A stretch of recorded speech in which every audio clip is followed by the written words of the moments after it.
This is the podcast for the journal Neuropsychopharmacology. I'm Cynthia Graber. It's known that there's a relationship between post-traumatic stress disorder, or PTSD, and a higher rate of opioid abuse. What isn't understood, though, is what that relationship is. Does PTSD cause people to turn to opioids in particular among all the potential drugs of abuse? Or is there something about opioid use that makes users particularly sensitive to trauma? This is just what Michael Fanselow, professor in the psychology and psychiatry departments at UCLA, and his colleagues investigated for a recent study in the journal Neuropsychopharmacology.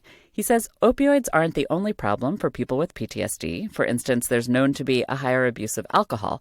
But he said in general in the population, alcohol is highly abused. What seemed to be unique is that if you take someone who has a substance abuse disorder with alcohol, their proportion to go on to develop PTSD is about the same as PTSD develops in the population. So, 8 to 10% of the population will develop PTSD because of experience with a trauma.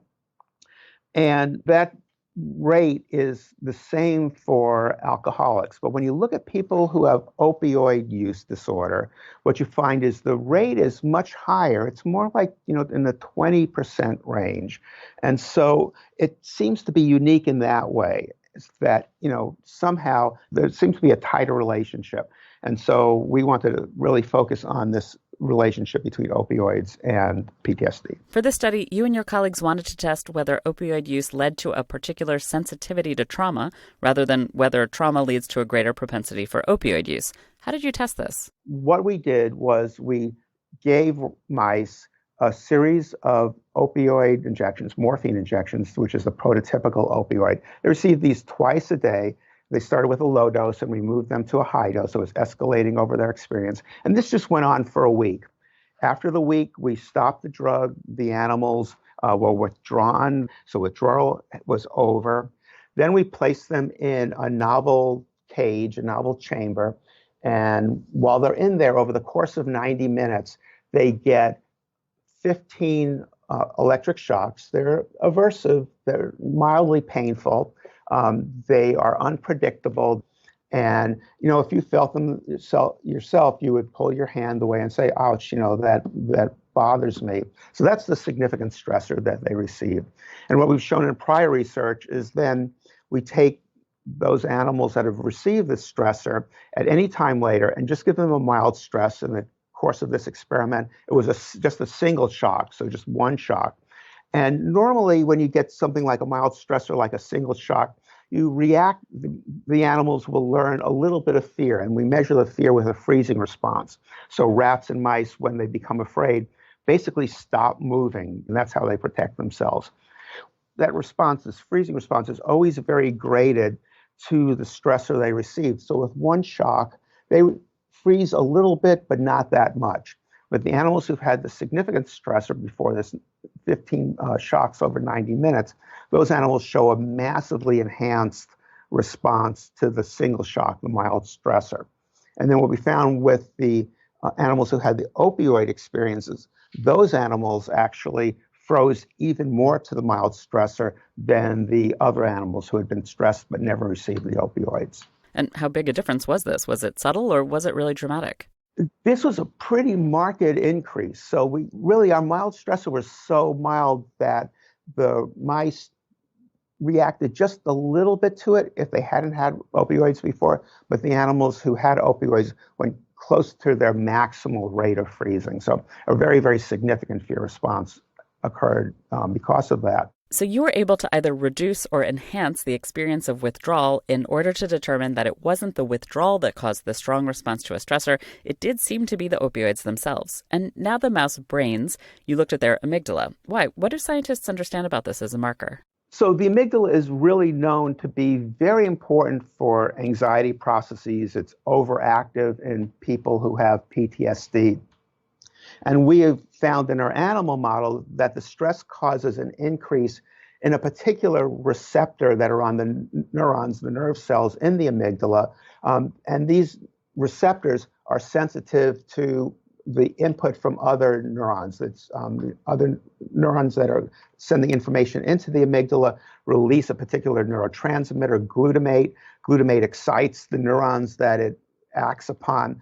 and there are specific receptors for glutamate on these amygdala neurons. And what we found is that one particular protein that is part of the receptors that read the glutamate signal from the other cells is increased. It's enhanced. It's very sustained enhancement in this protein. And we observed that, and that was very correlated. That protein increase is very highly correlated with the amount of anxiety these animals are showing in the PTSD model that we're using. But we found that in the animals who received the opiates, what's correlated very much with their increased anxiety was an increased expression of this particular protein.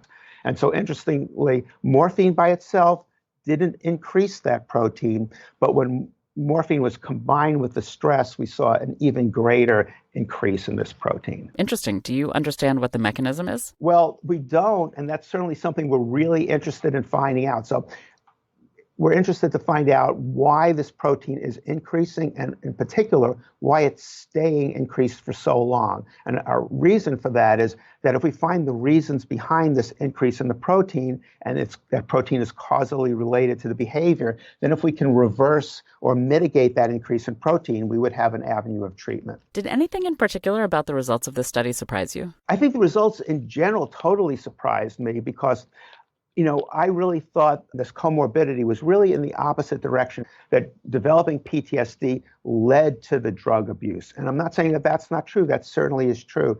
But I really didn't think, we were trying this because we saw this relationship between opioids and PTSD. But I really didn't think the experiment would work when we started. We were trying it. I thought it was a long shot.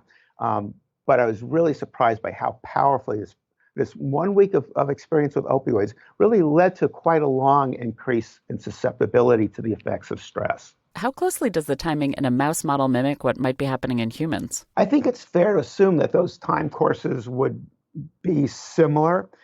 So because mice have a shorter lifespan, it's usually thought that a week of experience for them is a much more significant portion of their lives than a week of experience for us. So I think it's fair to assume that people would have the same sort of vulnerability for at least as long as the mouse, maybe longer. So how, in theory, might these results translate to human trauma and opioid use?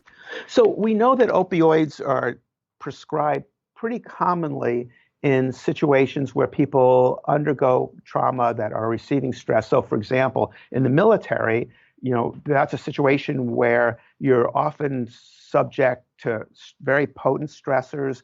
You're also likely to get injured. If you have pain from that injury, then opioids are an important treatment for that pain.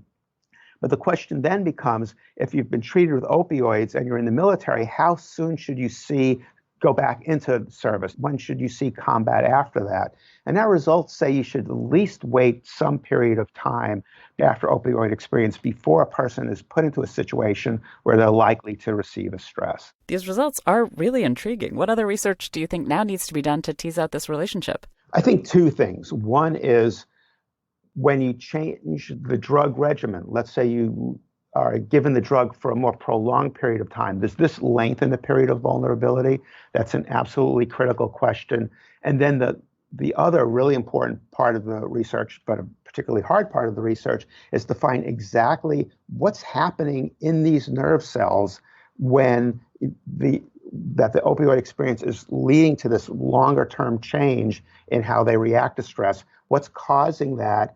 And if we find that out, that should tell us what kind of targets, what drugs we may need to develop in order to reverse this kind of effect.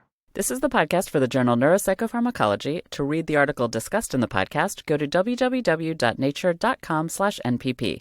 I'm Cynthia Graber.